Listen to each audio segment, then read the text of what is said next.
ไป2 คนกับบ่าวสลีที่เขาพนมเลยได้ไปเลาะตาม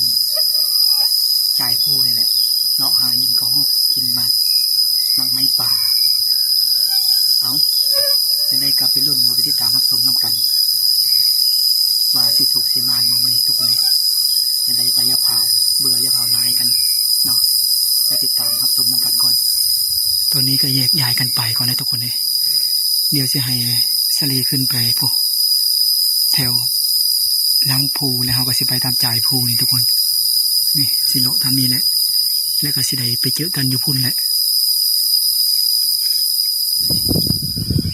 เขาสิเลาะตามจ่ายภูนี่ทุกคนเลยนี่นะเลาะไปนี่แหละลงไปทางพุ่นเลยทุกคนตอนนี้ก็ได้มอดให้ของชาวบ้านเปิดไม้ไทยอยู่จ่ายภูเห็นทุกคนเลยส่วนบ่าวสลีกับพุ่นเนี่ยขึ้นตามหลังภูกันแหละแล้วเราก็สิได้ไปเจอกันอยู่ภูนี่เพิ่นเพชรให้อยู่ทั้งภูนี่ทุกคนเลยสักให้ข้าวกำลังปรุง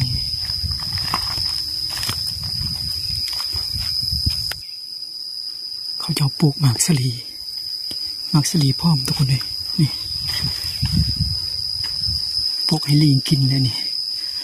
วันยามมันเป็นเนี่ยโอ้ยมีแต่ลิงแถวนี้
โอ้ยยังเขามากินมักไผ่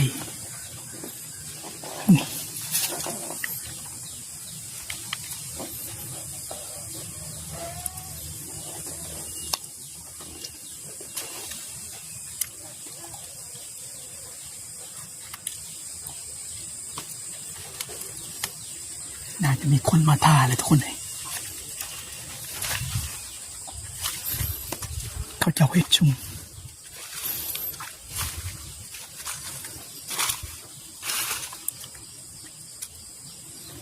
มีคนมาท่าแล้วสงสัยก็เข้ามากิน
ลิงทุกคนตัวลิง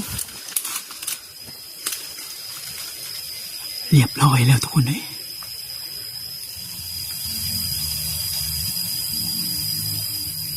ลิงเข้ามากินมากมันทุกคนเลยนี่หอยมันกินนี่เนาะ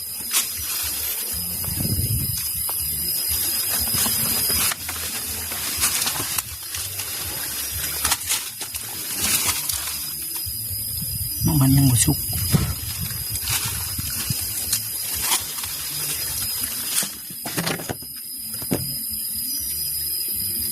น่าจะเป็นหอยแม่มันทุกคนเลยซ้ำหอยลูกงัวเลยนะ3 นิ้ว 4 นิ้วพุ่นนะโอ้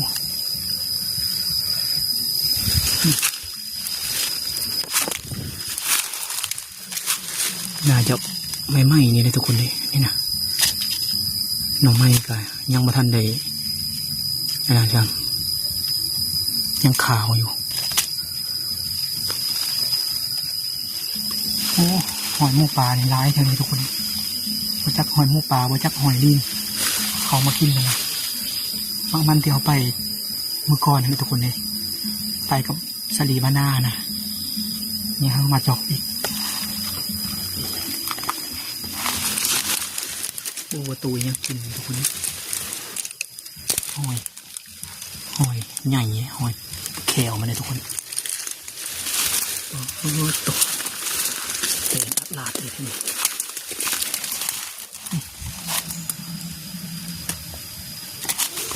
เป็นมัดเท่านั้นเขามาเมื่อนั้นนะยังหกเลยทุกคนเลยมีแต่หอย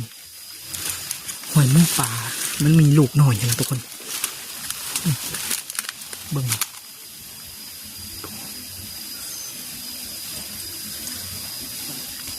นั่งพักเอาแห้งคนทุกคนเลยยุงกระไรเมื่อยเอาเสรีกับผู้ไปทำจ่ายผู้เนี่ยผู้หอดพุ่นเลยเขายังอยู่ในดงนี่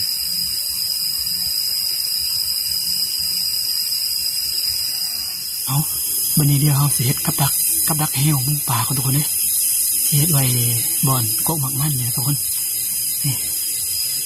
เพราะว่าเขาก็ไม่เคยเห็นเลยทุกคนเลยสิลองเห็ดครั้งทมิตแหละหรือว่าครั้งแรกในชีวิตกระแมนทุกคนเพราะว่าเคยเห็นเขาเจ้าเห็ดอยู่แต่ว่าจักสีคักหรือบ่สีมาเห็ดไว้บนเพราะว่ามันเข้ามากินหมักมันหลายทุกคนเลย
ตอนนี้ก็เฮ็ดแล้วพี่น้องเอ้ยนี่ว่าสิเฮ็ด2ด้ามทุกคนเลยบ่ทันยานฝนตกเลยก็ยานค่ำเพราะว่าเฮาบ่ได้เอาโคมมาทุกคนนี่ส่วนที่เหลือเฮาก็สิปะไว้อยู่นี่แหละมื้อหน้าสิมาเฮ็ดใหม่ทุกคนเลยฝนตกแล้วทุกคนเลยเดี๋ยวสิออกไปหาทะเลบ้านนากันทุกคนมันกำลังตกเลย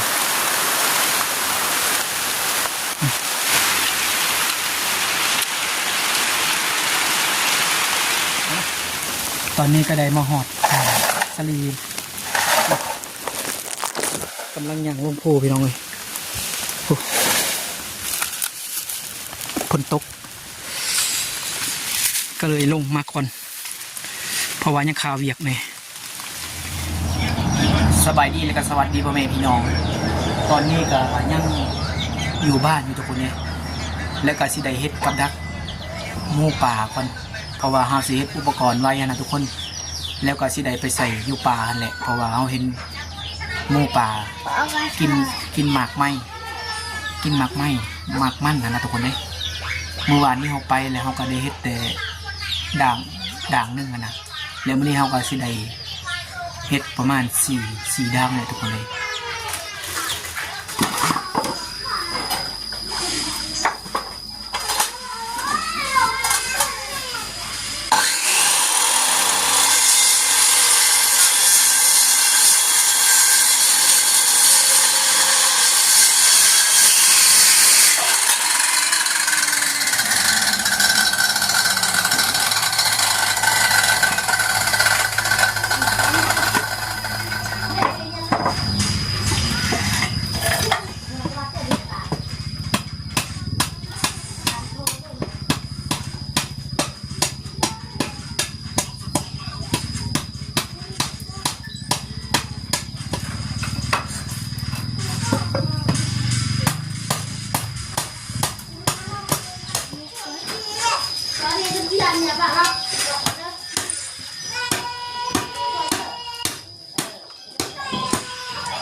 ตอนนี้เขาก็เห็ดสำเร็จเรียบร้อยแล้วทุกคนเลยรวมทั้งหมดมีอยู่8ล่าง1 2 3 4 5 6 7 8เห็ดตามบ่าวสลีบานา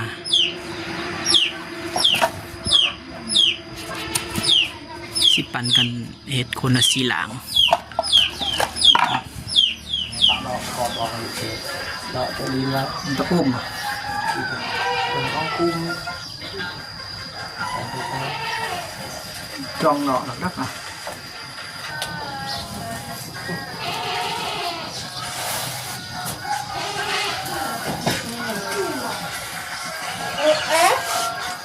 ตัวโตคืออะไรนั่นดิ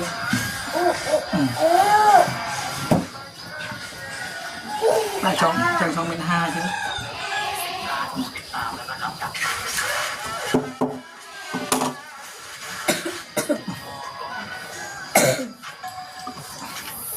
ตอนนี้ก็ได้ขึ้นมาหอดป่าแล้วทุกคนเลย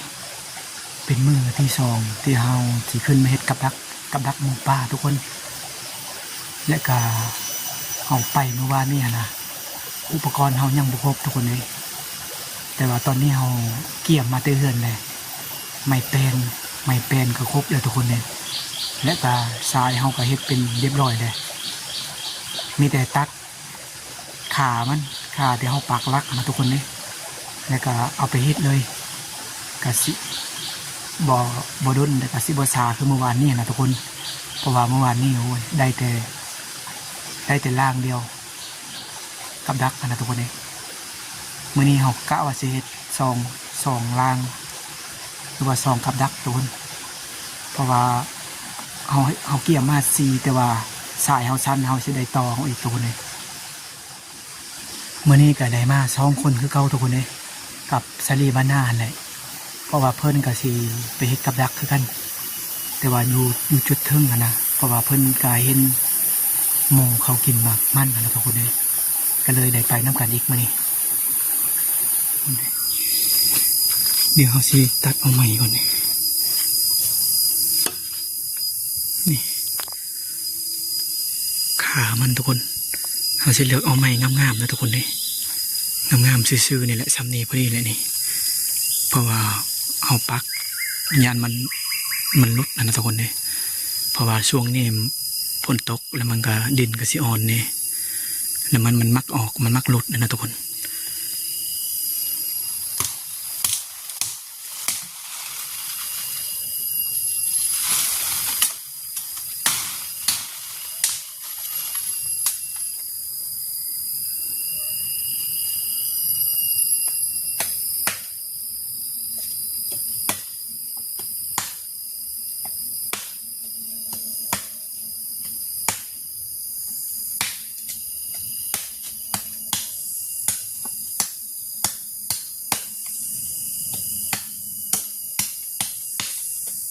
เอาวันนี้ก็ครบเลยพี่น้องเว้ยนี่นะ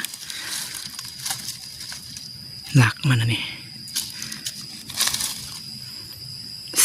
สี่อันทุกคนเลยนี่ตัวนี้นี่ขันมันเลยทุกคนขันมัน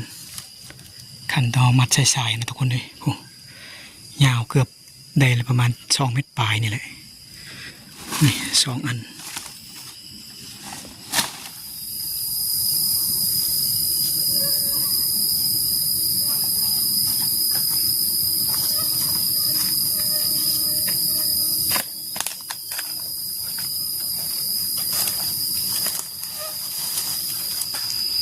ตัวห่อนเข้ามากินทุกคนเลยนี่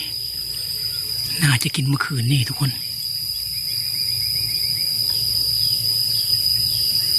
นี่หอยเขลใหญ่ๆทุกคนเลยทางในนี่8เลย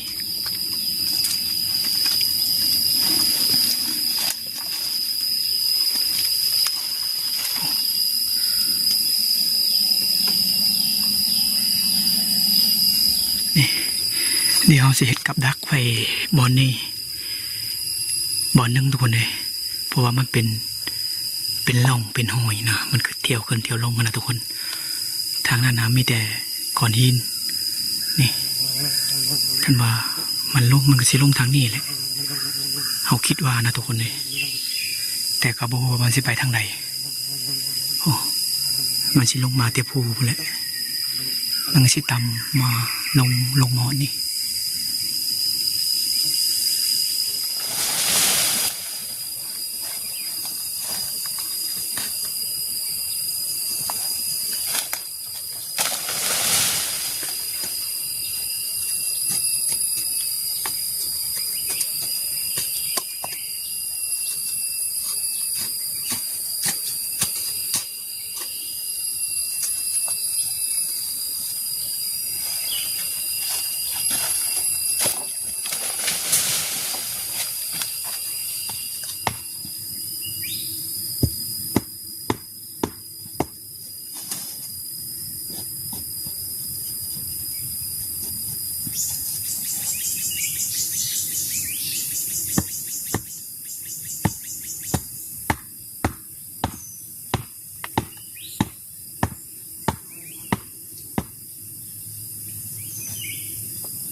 เอาใบตองมาปกไว้ทุกคนเลยนี่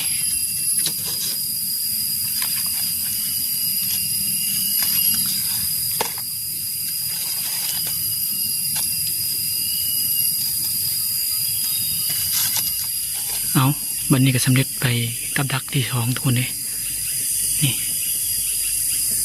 คันมันก็สิต่ำนิดนึงเพราะว่าเราไม่ได้ต่อสายทุกคนเอาหลังจากเขาเฮ็ดกับดักไว้แล้วก็สิได้ลงไปกินข้าวกันทุกคนเลยสิกินข้าวอยู่ห้วยเพราะว่ายังไม่ได้กินข้าวเที่ยงทุกคน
หลังจากกินข้าวแล้วก็สิได้เข้าไปพึกพบหมากมันของทุกคนเลยและก็สิได้เมื่อค่ำๆเลย8-9 โมงเลยทุกคนเพราะว่าเฮาสิถ่าตรงฮ้อนเพราะว่าเห็นมันกินนี่นะกินหมากมันนะทุกคนเลยและสิได้นั่งพึกก่อนบางทีก็เข้าบางทีก็บ่เข้าทุกคนเลยเพราะว่าเดือนเจนนะทุกคน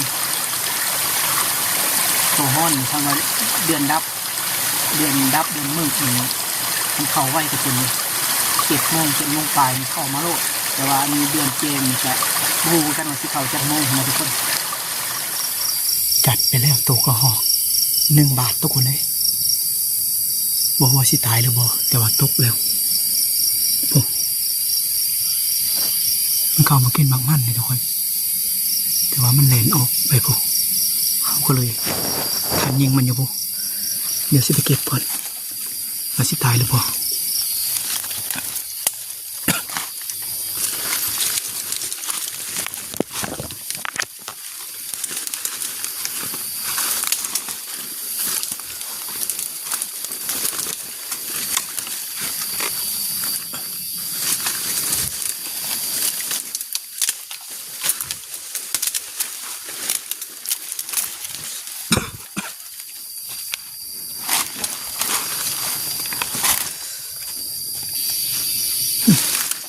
แถวนี้ทุกคนเพราะว่าเขายิงนี่เนี่ยนะน่าจะตกแถวกองนี่แหละ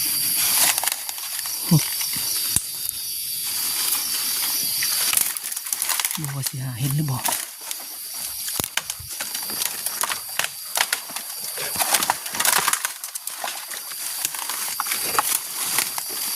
ทำไมเนาะ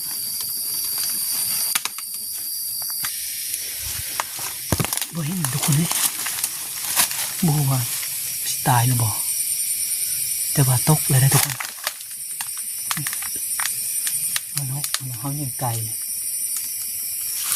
แล้วมันก็กระโดดลงมาเลยถึกแล้ว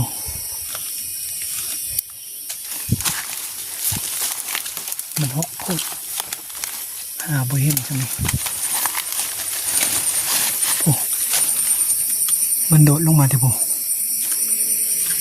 แถวนี้เนี่ยมันโดดลงมาบน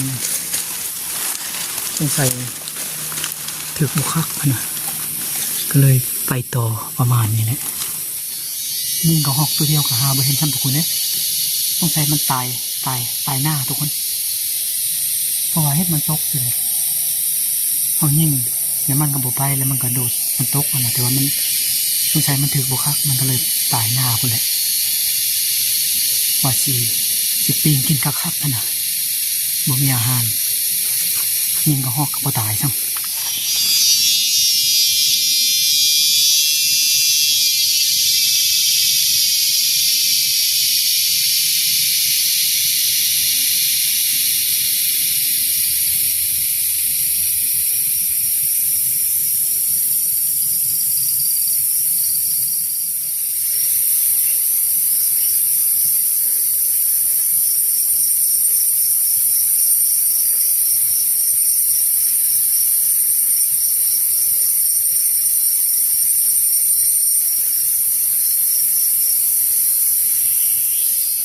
เสียงเขาออกมาทุกคนเลย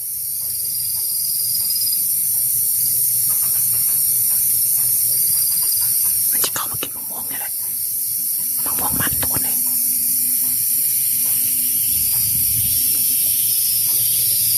มันมาช้ำทุกคนเลยขับไปทางเขาสงสัยมันห้องหาหมูมันเมื่อกี้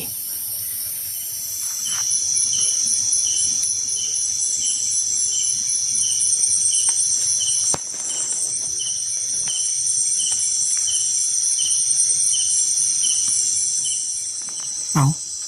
วันนี้เขาก็สิได้ออกจากกกบักมันแล้วทุกคนเลยเพราะว่าเดือนแจงนะถ้าตัวห้อนก็เห็นยุ่งกินนี่ตัวหนึ่งบ่ทันยิ่งในกเขาก็ถ้าโดนเติบเบนมาแล้วก็สิได้ออกการเลาะกลับบ้านเลยทุกคนเลยนี่เดือนแจงทุกคนเลยนะ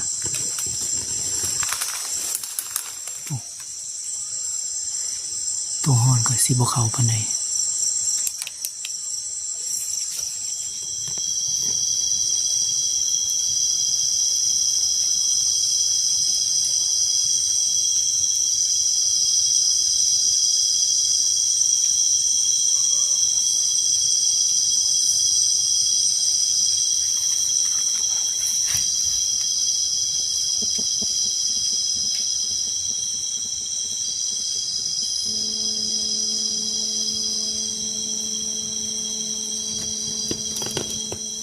ตอนนี้ก็ได้มอหอดเฉลี่เลยทุกคนเนี่ยกินหมักไผ่ก่อนมาเนี่ยได้หมักไผ่อยากกินข้าวแห้งเลยหมักไผ่